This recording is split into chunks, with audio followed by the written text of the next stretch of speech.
Bienvenidos al programa Haciendo Familia, queridos amigos. El tema del que nos vamos a ocupar hoy tiene que ver con la vida, pero la vida en su etapa más débil. Tenemos una ley precisamente aprobada por el Congreso de la Nación de muerte digna. Una ley que nos preocupa, que quizás puede ayudar o poner luces, pero es una ley que nos preocupa. Para hablar de este tema, hemos invitado hoy al doctor Manuel Luis Martí, profesor emérito de Medicina Interna de la UBA, secretario general de la Academia Nacional de Medicina, miembro del Comité Ejecutivo y expresidente del Consejo Académico de Ética en Medicina. Bienvenido, doctor Martí, a nuestro programa. Muchas gracias, Olga. Muchas gracias por estar aquí. Porque sé la categoría que tiene este programa. Gracias, además, doctor. la calidad Muchas humana. gracias. ¿Qué nos puede decir de esta ley que fue aprobada casi por unanimidad, ¿no? Porque tuvo muchos votos? Así es. En primer lugar, tenemos que decir que todo lo que está vinculado con la ética en la medicina, lo que se llama también bioética desde hace algunos años, que tiene que ver con toda la vida, no solamente del hombre, sino todo lo que sea vida. Con respecto al hombre, hay tres momentos especiales que se podría decir que abarcan a todas las posibilidades éticas, que son el nacimiento, que son la muerte y que después la relación médico-paciente. Ahí entra todo lo demás que viene a ser la atención del médico con el enfermo, las relaciones, todos los problemas que pueden surgir. Y también tenemos que decir que todo está impregnado de dos conceptos. Los conceptos son los del trascendente y los del no trascendente. Los conceptos del trascendente tienen que ver básicamente con la concepción de que la vida es sagrada. Todas las religiones monoteístas aceptan que la vida es sagrada, que es un don de Dios. Y que el hombre no puede quitarla. Exactamente, que el hombre tiene que estar para el bien o para el mal, como estamos a partir del Génesis, de la expulsión del paraíso. Y el bien, especialmente para el médico, es la vida, y el mal es la muerte. Como bien dijo usted, la muerte no está aislada de la vida. La muerte es una parte importante de la vida, que es el final. Exacto. Que es el final de la vida, y para la gente que tiene la idea de la trascendencia, esa vida en primer lugar es sagrada, y además hay una vida posterior, claro, para la cual sirve toda la vida anterior, es decir, el encuentro, como bien dice usted, con la casa del Padre. Por eso es que existen dos opiniones en general sobre todos los aspectos bioéticos que lamentablemente son muy difíciles de coordinar, porque son dos opiniones que están una en contra. Si yo no pienso que la vida es sagrada, y voy a tener unas concepciones muy diferentes con todo lo que tiene que ver con el nacimiento, con la manipulación genética, que exacto, con la relación médico-paciente y también con la muerte, que tiene que ver justamente con toda la consecución de la vida misma. Y ahí entra todo lo relativo. Así es. Nada es cierto, todo se puede cambiar. Eso también está, el relativismo también está. Si bien no hay un absolutismo absoluto en el trascendente, hay una visión de la vida como un hecho sagrado, y lamentablemente la ética no tiene zonas grises. El bien es el bien y el mal es el mal. Y no hay en el medio algo que usted puede decir, bueno, es un poco bien, claro. Es difícil. Claro, es un poco lo que yo a veces digo, no es hacer un pedacito de un aborto, o es aborto o no es aborto. Exactamente. O es salvar una vida o es no salvar al enfermo. Lamentablemente, no hay líneas la intermedias. ética es prescriptiva.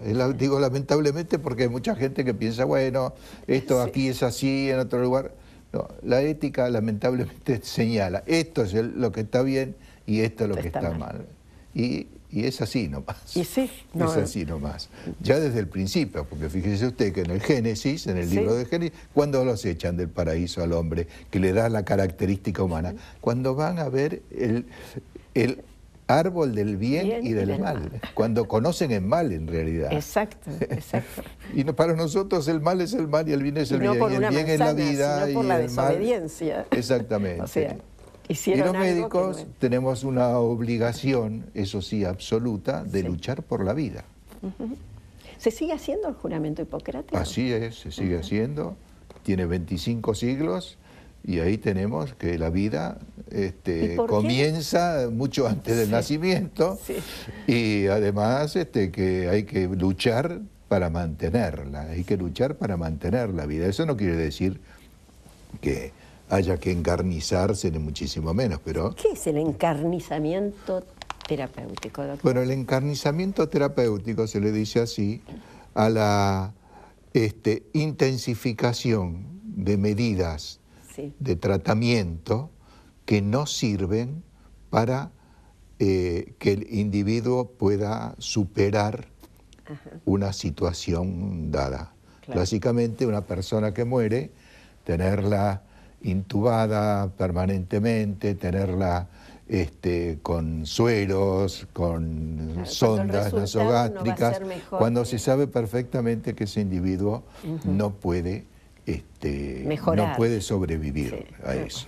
Es decir, esas no son formas de alargar la vida, sino en alguna forma es alargar la muerte, alargar todo el periodo de la muerte, el periodo final de la vida.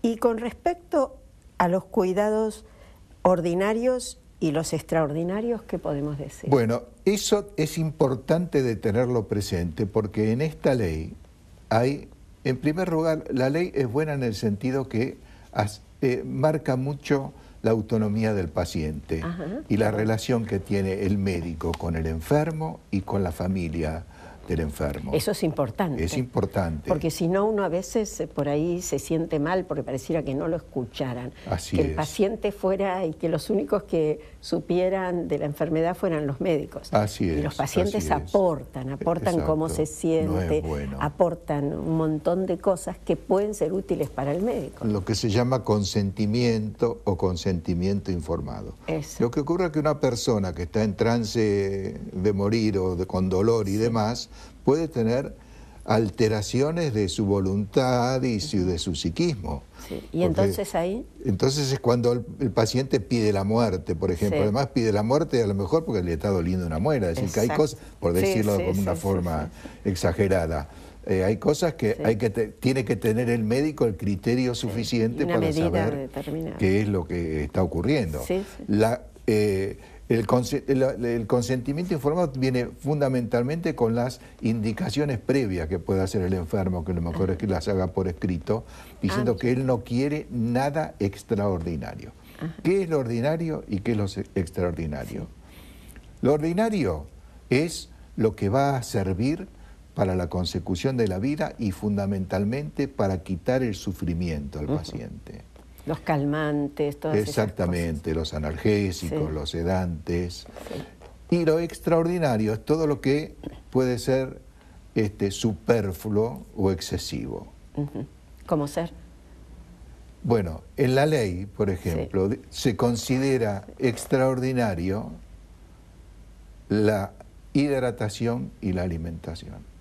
¿Extraordinario? Eso es extraordinario. Es decir que el paciente, si uno tiene la conciencia y el conocimiento de que no tiene posibilidad alguna de sobrevivir o de pasar esa circunstancia, uno le puede quitar la alimentación. Pero eso no es perverso, porque hay pacientes... Claro, porque ahí está el asunto de la eutanasia, media encubierta. que esta ley evidentemente la prohíbe, pero hay una eutanasia activa y hay una eutanasia pasiva. La eutanasia activa es cuando alguien hace algo deliberadamente para quitarle la vida a una persona. Exacto. Y está el paciente enfermo y yo le pongo un frasco entero de morfina y se deja de respirar y evidentemente va a morir. La eutanasia pasiva, eutanasia quiere decir buena muerte en realidad. La eutanasia pasiva es cuando uno deja de hacer algo, no hace algo activamente, pero deja de hacer algo. Por ejemplo, no hidratar al enfermo. Es un disparate. Evidentemente, las personas que han hecho esta ley deben haber tenido un muy mal asesoramiento de médicos que no han tenido la experiencia de la medicina, del ensayo, claro, del estudio y de la práctica de la profesión. No han visto nadie morirse deshidratado o morirse caquéctico porque está sin alimentación. Claro, me hace acordar al chiquito ese que en Estados Unidos era, que lo dejaron morir de sed. Exactamente, ¿no? Ese es muy similar. Exactamente, un chico ya bastante grande. Siendo algo ya de público conocimiento, no se acordaron, por aunque tengan malos asesores. Así es. Qué raro. Ahí está el concepto de dignidad de la vida y de dignidad de la muerte. Lo digno, ¿qué significa? Es muy difícil, la dignidad es muy difícil de definir. Pero digno también es lo que significa lo que me merezco. Yo soy digno de tener una familia, por ejemplo. Está involucrado dentro de la dignidad del ser humano, que tiene distintas consideraciones. Si yo considero que la vida es sagrada o si considero que la vida no es sagrada. En este momento, con el laicismo, digamos, por decirlo de alguna forma que hay en la sociedad... De alguna forma elegante. Claro.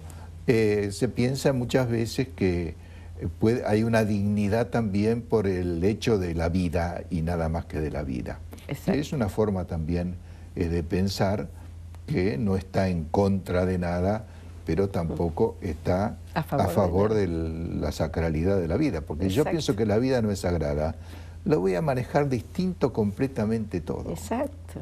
No solamente como médico, lo voy a manejar como enfermo o como familiar de un enfermo. Sí, la vida de la persona es sagrada y eso es lo que hace al conjunto de una serie de normas también que rigen la sociedad, ¿no? Y que en eso está involucrada la dignidad. Claro. Porque si es sagrada, la dignidad tiene que ser tenida en cuenta. Claro, y si le sacamos eso, porque la persona es un todo, ¿no? Como decía Juan Pablo II. Así es. Un todo. Si le sacamos eso, dejamos dividido, pero es cierto. Decía bien Chesterton, ¿no? Que el hombre niega a Dios para creer en cualquier cosa, ¿no? Bueno, es lo que estamos viendo en este momento con el posmodernismo, ¿no? Exacto. Es algo que la pérdida del pensamiento religioso que está reemplazado por un pensamiento pseudo-metafísico en donde entra la aromaterapia y todo lo que se le pueda ocurrir. Puedo ser feliz de cualquier manera, siempre que no esté Dios. Eso también está. Eso también está en la sociedad actual. Sí.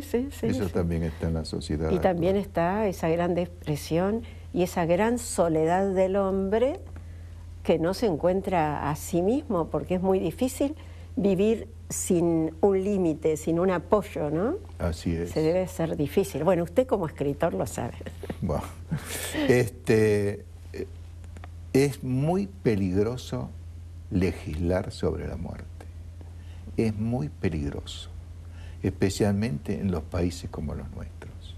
Donde no hay claridad. Exactamente. Ya hubo casos acá, por ejemplo, en diagnósticos de muerte cerebral y demás que se hicieron mal. Hubo 2 o 3 casos en una provincia del interior. En Holanda, hay en otros países también, hay una ley de la eutanasia. Es una ley que permite al médico, en el momento que sabe que el paciente no tiene posibilidades de sobrevida, hacer actos para terminar con la vida, es decir, permite la eutanasia activa. Es muy cierto. Ha habido muchísimos excesos. En este momento incluso ha habido actos de eutanasia en chicos de 12 años. ¡Qué horror! Usted sabe que me contaban que en algunos países la gente cuando es ya mayor se va, porque saben que si no, en los países que hay eutanasia. Y esto hace Exacto. que se mueva la gente adulta, ¿no? Ese es el riesgo. Sí. Porque cuando uno legisla, puede legislar también que si una persona tiene 80 años, por decir así, no tiene necesidad. Eso ya lo pensó un señor que se llamaba Adolfo Hitler, vio que mataba a todos los que no le gustaban. Es decir, pero uno puede pensar así con una idea totalitaria que de los 80 años entonces ya no vale la pena, si le duele la muela, darle un analgésico, o si tiene una infección, darle una antibiótico, porque eso va a generar un gasto en salud pública y no tiene mucho sentido que el individuo viva más gastar en un tiempo, adulto. ¿no? Exactamente. Usted sabe que yo, yendo a un congreso, recuerdo en el año 1996, vi llorar a un médico holandés, porque él se había ido de weekend y había dejado a un señor que estaba con una fractura en una pierna, ¿no? Y los quería mucho, era un médico, se ve bastante dedicado. Cuando vino, la cama estaba vacía y lo fue a ver la esposa llorando, porque le dieron una inyección, porque ya no valía la pena curarlo, porque ya no estaba en el mercado laboral. Y este hombre... Eso es uno de los riesgos. Tenía un remordimiento de conciencia. Buen médico. De hecho, era un médico que defendía la vida, estaba en un congreso. Eso es uno de los excesos que pueden ocurrir. Exacto. Eso es uno de los excesos que pueden ocurrir. Y es un atropello a la dignidad de la persona, a la dignidad del enfermo. Es un atropello a la vida. A la familia, a la vida. A la vida directamente. Se presta, especialmente en algunos países, a decir, bueno, este tío abuelo mío del cual yo voy a heredar, está muy mal, tiene unos dolores terribles. No hay dolores terribles, todos los dolores se pueden calmar. Para eso está un enorme capítulo de la medicina que se llaman cuidados paliativos. Claro. Cuando no hay nada que hacer, están los cuidados paliativos, que son parte de la medicina también. Es decir, no todo es curativo. En realidad la medicina, si uno piensa un poco, tiene muy pocos medicamentos curativos. Casi todos son calmantes, calman el dolor. Claro. Lo curativo realmente, los medicamentos curativos son los antibióticos, porque destruyen la causa general. El germen o la todos los demás sí. son o supresivos o sintomáticos. Ah, mire usted. Yo con un corticoide puedo salvarle la vida a una persona que tiene un shock anafiláctico grave, pero no le voy a curar la alergia. Exacto. Con un analgésico potente no va a tener dolor, pero no estoy haciendo nada para la causa de enfermedad que está. Es decir, ha adelantado muchísimo la medicina. La cirugía sí puede curar, pero cura con defecto. Claro. La cirugía cura con defecto, es decir, le saca la enfermedad. Lo que está enfermo y lo corrige. Abre, saca. Por eso también tiene una gran importancia para el vulgo en general, porque todavía tenemos la idea de la posesión del mal cuando nos enfermamos. Es muy común, mire usted. todos lo decimos, esto yo no lo tenía, doctor. Ahora estoy tosiendo, tengo tos, pero esto yo no lo tenía, es decir, no es mío, vino de afuera. Exacto. Y se me metió, es decir, se posesionó de mí la enfermedad. Eso te dice posesión. Esto yo no lo tuve nunca, eso lo decimos todos cuando vamos al médico. Esto ¿cómo presión? Yo nunca tuve presión. Bueno, pero ahora tiene presión, no es que le vino de afuera. Entonces la idea todavía del chamán que abre y le saca el mal, por eso el cirujano tiene tanta importancia o tanto prestigio. Siempre el cirujano, un gran cirujano, tiene mucho más prestigio que un clínico. Que un médico que sigue al paciente. Porque está dentro de ese pensamiento primitivo de la posesión maligna. Usted no sabía. En China, ¿no? Creo que pagan para que mantengan a la persona sana. Bueno, ¿no? eso era en otros tiempos, hace muchísimo tiempo. Ahora ya se perdió también. Sí. Eso también existía en el Imperio Romano y en los griegos, y también en algunos países bárbaros. Pero de hecho no existe más. Claro. De hecho no existe más. Pero estaría bueno. Eso sí, el médico tiene la obligación si no de curar, de aliviar y de tratar al enfermo para luchar a favor de la vida. Exacto. Y eso es un juramento que se tiene que tener presente siempre. Por eso yo le preguntaba si seguía el juramento, porque me llama la atención, doctor, tantos médicos que de pronto uno ve en los medios de comunicación, cuando surgen estos temas, que hablaran como si no tuvieran ninguna responsabilidad por la vida. Y en realidad ellos han asumido un compromiso, han elegido una carrera que es el que lo lleva a curar al enfermo, a ayudar al enfermo, claro, a paliar el dolor, y que de pronto se conviertan en mercenarios, diríamos, de los pacientes, es sinceramente... Que muchos tienen la lastimoso. dicotomía entre la medicina y la ética, como si la ética fuera otra cosa. Otra cosa. No hace mucho tiempo hubo un caso, no sé si lo recuerda, de un hombre que murió y la mujer hizo sacar espermatozoides del cadáver sí. y Qué se hizo, un médico se lo hizo, se hizo una... Para heredar. Sí. Exactamente. Qué horror. Se hizo una fertilización sí. asistida. Y el médico, ¿qué dijo? El médico dijo, yo hice lo que me pidió la mujer y de acuerdo con lo que yo creía. Después todas las cuestiones éticas vienen después. Ay, qué Fíjese grave. todas las implicancias que puede tener eso, no solamente desde el punto de vista de la herencia. Ese chico va a nacer sin padre. Claro. Y además, el padre en ningún momento dijo que quería tener un hijo después de muerto. Sí. Es decir, son unas manipulaciones tan grandes de cosas tan importantes de la vida, que es imposible pensar que alguien puede tener el concepto de que no está vinculado con la ética, que eso es un hecho médico que no está vinculado con la ética. Es que en el mundo, ¿no?, como está hecho, como lo hizo Dios, las cosas se dan de una forma ordenada. Yo me acuerdo, a lo mejor usted recuerda también, esa señora en Italia que también se hizo inseminar y tuvo como a los 60 años un chiquito, ¿se acuerda? Bueno, usted sabe que yo tengo 2 nietos.